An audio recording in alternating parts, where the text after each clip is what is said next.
guys, in this video I want to share with you my honest opinion after using Samsung Galaxy S23 for more than a year. Let's start with the design. Samsung Galaxy S23 looks and feels very similar to last year model Samsung Galaxy S22. It's made of two pieces of glass in front and in the back of the device, an aluminum frame. Smartphone feels very premium in hand. Not as premium as its bigger brother Samsung Galaxy S23 Ultra, but still you can feel that it's a flagship device. Please also remember that thanks to relatively small 6.1-inch AMOLED display and rounded corners, it is very comfortable phone to use in one hand, even if you have smaller hands. I haven't applied any screen protector on the screen, and I don't use any case to protect my phone from any scratches or any damage made by accidental drops. So how does it look like after a few months of such treatment? Well, I would say not bad at all.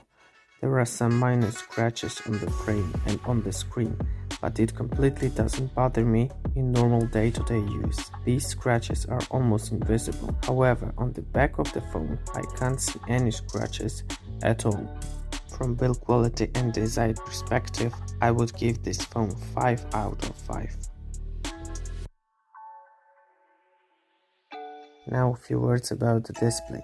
Samsung Galaxy S23 has a relatively small 6.1-inch bright and very beautiful Super AMOLED display with Full HD resolution. Films, games and photos look very sharp and bright when you are outside on a sunny day and don't burn your eyes when it's dark.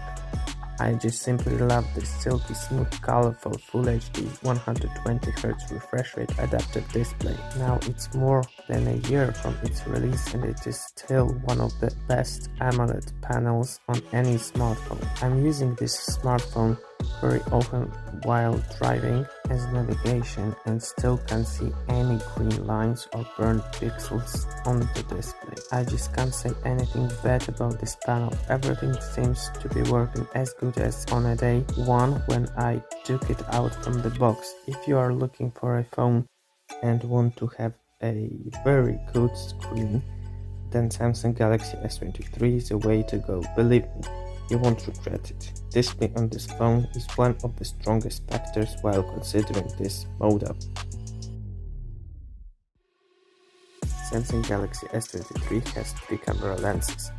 Main wide Samsung ISO GM3 50-megapixel sensor, f1.8 12-megapixel ultra-wide camera, Sony IMX564 and 10-megapixel 3x telephoto lens. In front there is a 12-megapixel selfie camera. Of course, there are plenty of different modes such as low light photos, expert RAW mode, scene optimizer, food mode, slow motion video and many other.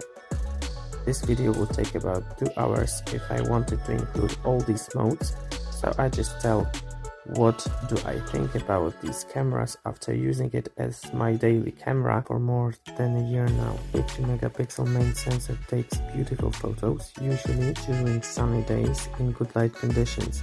I usually take photos in default 12-megapixel settings while daylight and low light. There is a dedicated high megapixel mode in which pictures are taken in 50 megapixels, but the difference between regular 12 and 50 megapixels is barely noticeable, so I decided to use a default settings. Photos taken with this camera are very good. They are sharp, bright with vivid colors. If you are a person like me and like Samsung's punchy look, then you will definitely like Samsung's Galaxy S23 camera. The weakest lens in this phone is a 3x telephoto lens. Photos produced with this lens are good, but not as good as main lens and ultra wide. I think Samsung will need to change this camera module next year in S25 series. It's high time for Samsung to do so. Still, if you are looking for a phone that takes good quality pictures, then Samsung Galaxy S23 is for you. Oh, I forgot to mention about banana game. I heard that some S23 units had problems with produced image. Pictures were sharp in the middle but blurry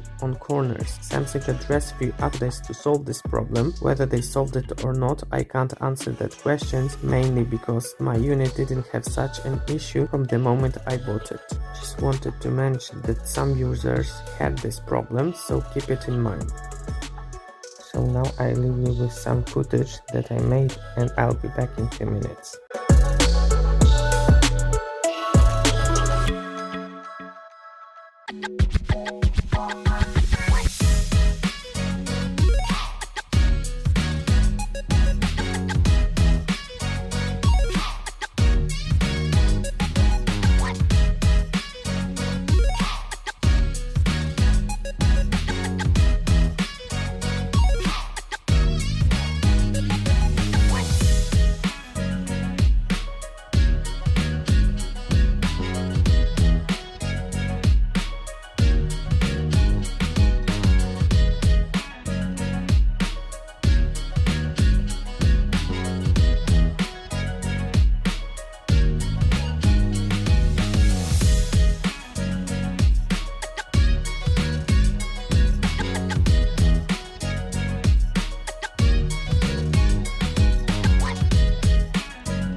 So this is the test of how microphones work on Samsung Galaxy S23.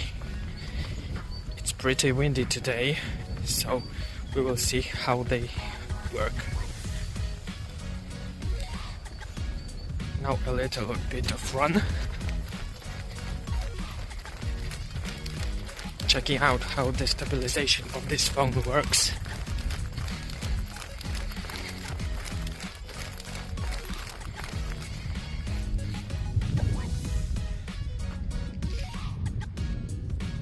There is no possibility to switch lenses, but you can zoom, and it's a crop on the main lens. You can crop up to 10 times. But remember that this is not switching between lenses. It's just a crop. Transition is also very smooth. As you can see here.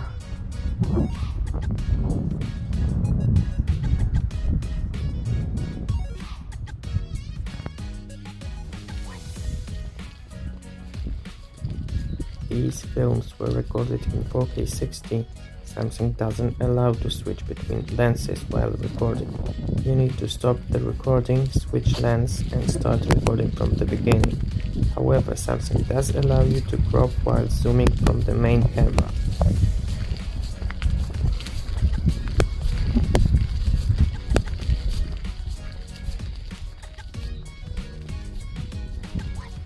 Samsung Galaxy S23 also records one of the best video. In my opinion, only iPhone can produce better quality video. No other manufacturer with Android OS can record better videos than Samsung Galaxy S23. Do I like to take photos with this phone?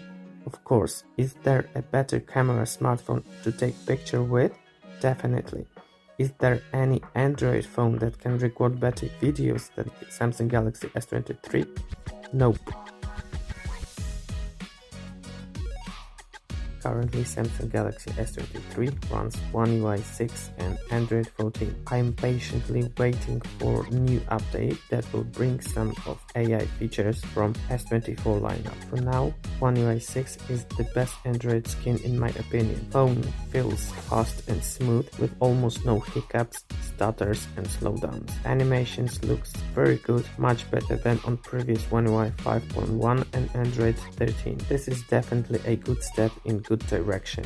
What's more, Samsung's One UI gives you an opportunity to change almost everything, starting with home screen and finishing on your quick panel. If you like to customize your phone, then there is no better smartphone on the market. There are a lot of features that are installed on Samsung's phones and can't be found on any other smartphones, such as mode and routines that can automate the way you use your smartphone, such as Smart Stay screen will not turn off unless you stop watching at it, such as Quick Share QR code that can let you share any files up to 5 GB a day to anyone by scanning QR code or sending him or her a link from where this file can be downloaded. All Galaxy devices can communicate with each other and link into ecosystem very close to Apple's ecosystem.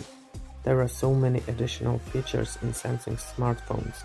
I made a lot of shorts and films about One UI features, so if you're interested in all Samsung features, please check out my other videos.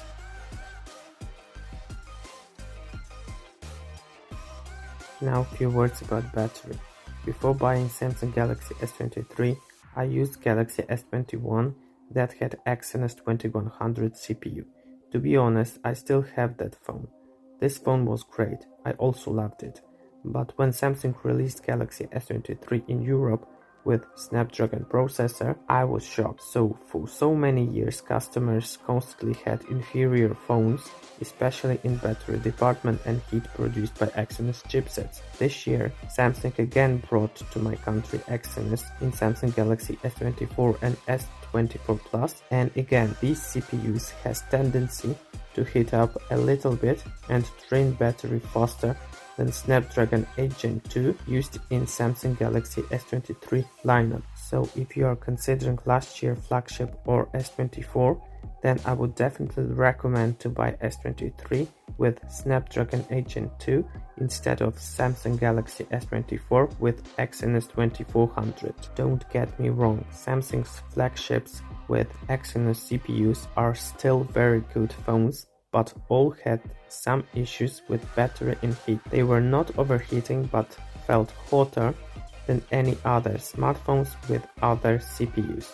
So after switching to Samsung Galaxy S23, I can definitely say that Samsung did a great job by using Snapdragon chipsets worldwide last year and also made a bad move again using Exynos in S24 and S24 Plus. Qualcomm Snapdragon 8 Gen 2 in S23 made this phone run cold and also almost never lag. What is more, battery life in this phone is also very good, especially when you take into consideration battery size, which is 3900 mAh, and relatively small size of the phone.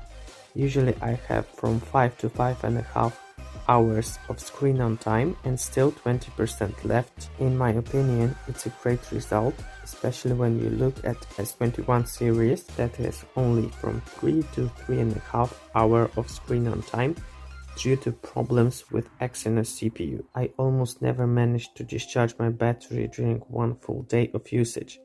Maybe if I played a lot of games or used camera for a few hours, then I would be able to discharge battery quickly, but in everyday to-day situations while replying some emails, making phone calls, texting with my friends, I'm not able to run out of juice in Samsung Galaxy S23 during one full day. So to sum up, is it worth buying Samsung Galaxy S23 in 2024? If you live in a country in which Samsung again used Exynos CPUs in S24 lineup, then get Samsung Galaxy S23. If you are lucky and have access to S24 lineup with Snapdragon 8 Gen 3, then buy this year flagship. If you already own Samsung Galaxy S23 and think about switching to S24, then keep it till Samsung releases Galaxy S25.